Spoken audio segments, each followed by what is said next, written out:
네, AIDC, AI 데이터 센터겠죠. 네. 오늘 뭐 전력, 전선 이런 종목들이 좀 강했는데 네. 그 가운데 정답이 있을까요? 당연히 있습니다. 네, 네.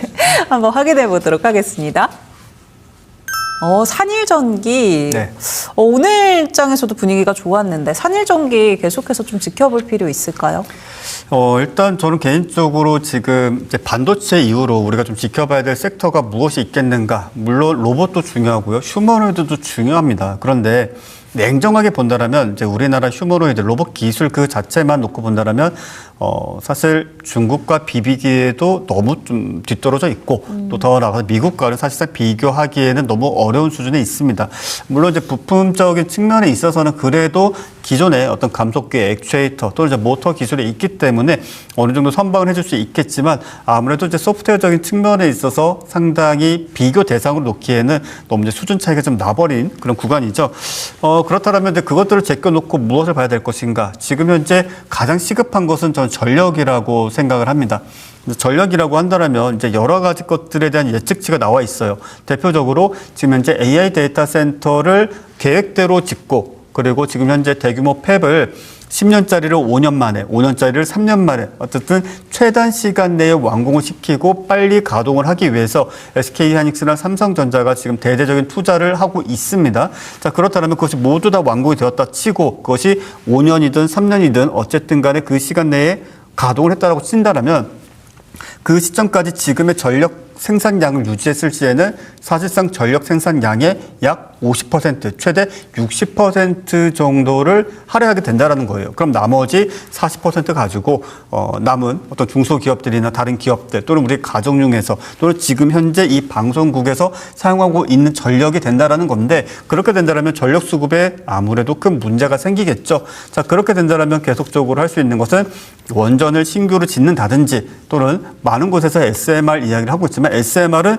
지금도 투자 중이에요. 지금도 R&D 중이에요. 그래서 가시적으로 최대 빠르게 본다라면 2030년 정도고 그럼 그 사이에 뭘 할 수 있겠는가?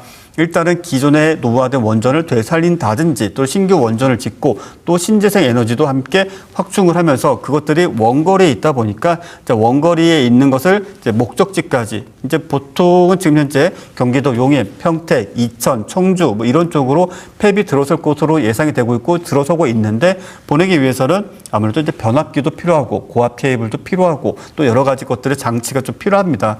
그러다 보니까 지금 현재 시장에서는 뭐 산일전기뿐만이 아니더라도 뭐 LS일렉트릭, 산일전기, 대한전선, 가온전선, 대원전선, 뭐 기타 등등의 종목군들이 동반 상승세를 보여주고 있는 구간이죠.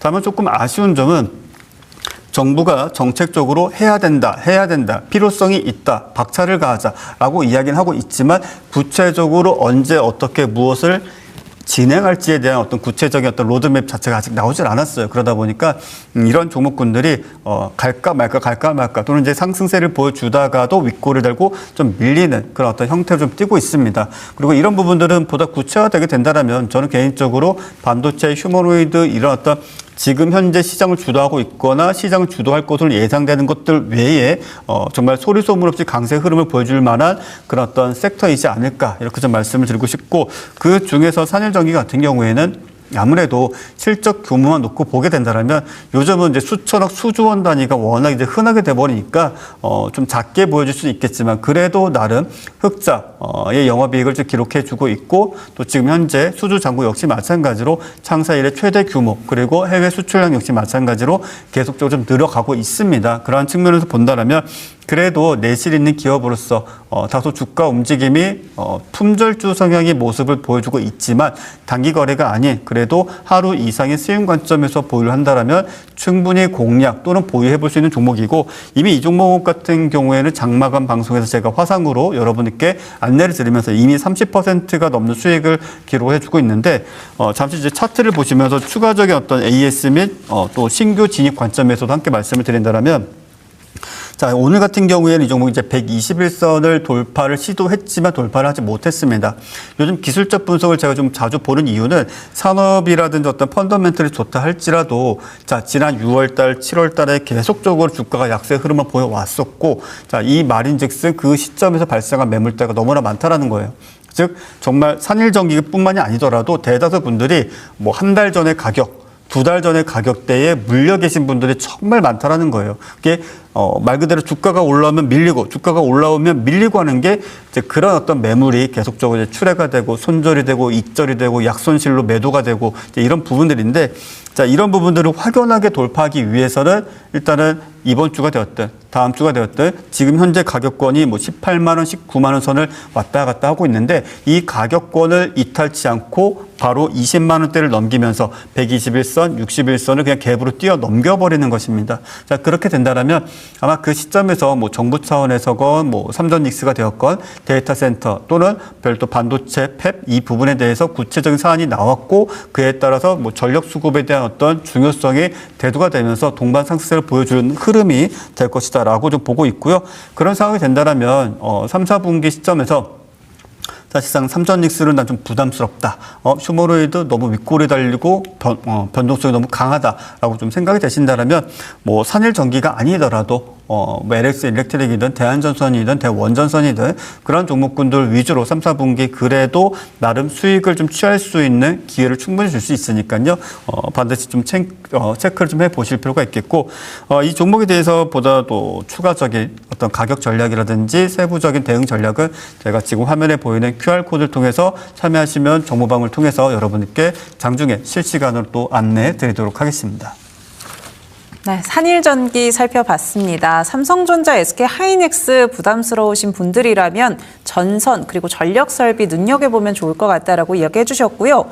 그 가운데 산일전기의 경우에는 이미 30% 수익률을 안겨드린 종목인데 우리가 수익 관점에서 다시 한번 접근해 볼 수 있다라고 이야기해 주셨습니다. 이런 타점들 같이 한번 잡아보고 싶다 하시는 분들은요. 하단의 방법 통해서 박재호 전문가님의 도움 받아가시길 바라겠습니다.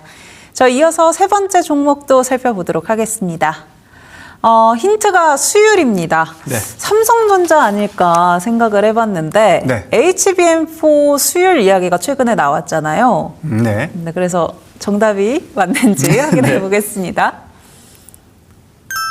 두산 테스나네요. 네. 두산 테스나 저희가 어떻게 바라봐야 될까요? 일단 반도체 하면은 오늘 좀 기억에 남는 게 이제 CXMT, 네. 그러니까 창신 메모리 테크놀로지죠. 그러니까 DDR5의 수율이 90%가 되었다라는 이야기가 나오면서 시장에서 살짝 당황을 했어요. 오늘 안 그래도 지금 창신 메모리 때문에 살짝 눈치 보면서 얘네 때문에 삼전닉스가 밀리는 것 아니야라는 해석이 나오는 시기이기도 한데 지금 이제 DDR5를 수율이 90%다. 그런데 삼성전자와 2%포인트밖에 차이가 나지 않는다. 사실 살짝 부담이 되는 차이긴 합니다. 왜냐?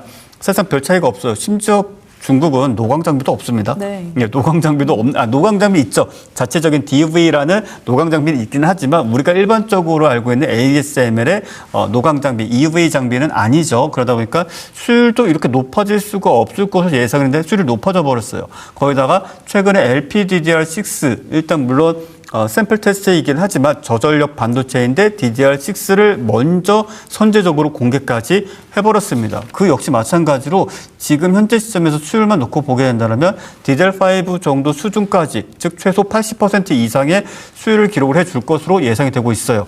자, 이렇게 되면 말 그대로 이제 수율 경쟁으로 접어들게 되는 겁니다. 어쨌든 가격 경쟁에 있어서는 뭐 여러 가지 해석이 있지만 창신 메모리도 삼전닉스와 D램 낸드 플래시에 대해서 가격 경쟁은 하고 싶지가 않다라는 것을 직간접적으로 좀 내비쳤고 또 애플만 괜히 약간 징징대고 있는 상황이 되어버렸는데 그것들을 좀 제껴두고 본다라면 사실상 이제 수율 전쟁이죠. 누가 단 하나의 불량품도 외부로 유출시키지 않고 완벽하게 수율 100%에 근접한 불량률 제로에 가까운 D램 또는 낸드 플래시를 생산할 수 있겠는가? 자, 그렇다면 그런 부분들에 있어서 가장 중시 여겨야 될 것은 뭐 가장 중시라기보다는 다 전공정도 중요하고 또 후공정도 중요하고 패키징도 중요하고 다 중요한데 그래도 이제 후공정 장비에 대한 그 중요성이 다시 한번 좀 대두가 되고 있다라고 좀 보셔도 되겠고 두산 테스나 같은 경우에는 그런 부분들에 있어 특히 D램, 낸드 플래시 또는 이제 HBM 또 그와 관련돼서 웨이퍼의 사용량이 계속적으로 늘어남에 따라서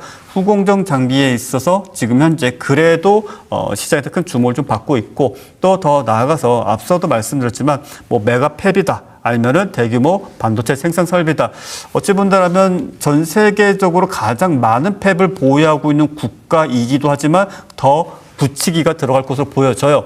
적어도 중국이 따라오기 직전까지는. 자, 그런 과정 중에 있어서 그래도 반도체 장비라는 것이 매달 어떤 소진되면서 필요로 하고 그것이 뭐 공급량이 늘어남에 따라서 수요량이 늘어나는 것도 아니지 않습니까? 즉 팹이 늘어나는 만큼 말 그대로 공급량이 늘어날 수 있는 거고 팹이 줄어들거나 늘어나지 않는다라면 사실상 유지보수 단계로 접어들게 되는데 지금 현재 뭐 두산 테스나뿐만이 아니더라도 사실상 전공정, 후공정 주요 장비들 지금 현재 대규모 팹이 늘어남에 따라서 어찌 본다라면 두 번 다시 없을 초호황기에 접어들 수도 있습니다.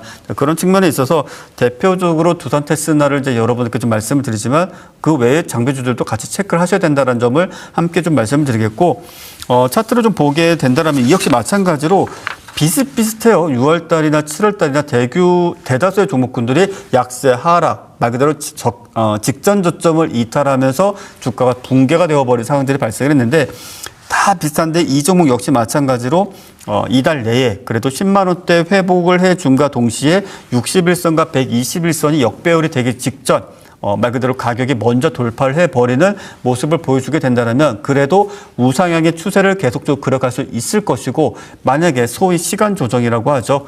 주가 상승세가 나타나지 않고 시간을 질질질 끌면서 주가 횡보세를 보여주게 된다면 말 그대로 단기 이동평균선을 현재가에 맞춰서 끌어내리게 되죠. 그렇게 된다면 장기 이평선과의 역배열 상태가 되어버립니다. 그렇게 된다면 어떻게 되겠습니까?